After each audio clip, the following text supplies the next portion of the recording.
Hello everyone, ನಾನು Shashi makeup artist ಮಾತಾಡ್ತಾ ಇದ್ದೀನಿ. ಸೊ ನಾನು ಈ ವಿಡಿಯೋ ಮಾಡ್ತಾ ಇರೋ ಉದ್ದೇಶ ಬಂದು ಇಯರ್ ಲೋಬ್ ರಿಪೇರ್ ಬಗ್ಗೆ ಎಲ್ಲರೂ ಹೆದರ್ಕೊಬಿಟ್ಟಿರ್ತೀರಾ. ಸೊ ಹೆಂಗೆ ಕವರ್ ಆಗುತ್ತಾ ಇಲ್ವಾ ಅಂತ ಹೇಳ್ಬಿಟ್ಟು ಸೊ ಅದಕ್ಕೋಸ್ಕರ ವಿಡಿಯೋ ಮಾಡಿ ನಿಮ್ಗೆ ತೋರಿಸ್ತಾ ಇದ್ದೀನಿ.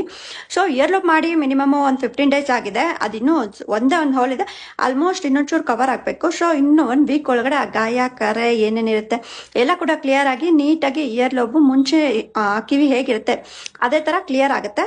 ಸೊ ಇದು ಆದಮೇಲೆ ನಾನು ಕಿವಿನ ಗನ್ ಶಾಟ್ ಮಾಡಿದ್ದೀನಿ, ಇಯರ್ ಹಾಕಿದ್ದೀನಿ. ಅಂದರೆ ಒಂದು 15 ಡೇಸು ಈ ಥರ ಪುಟಾಣಿ ಇಯರ್ ಇಟ್ಕೋಬೇಕಾಗತ್ತೆ. ಸೊ ಆಮೇಲೆ ನೀವು ಬೇಕಾದ್ರೆ ದೊಡ್ಡದನ್ನ ಹಾಕೋಬೋದಾಗಿದೆ.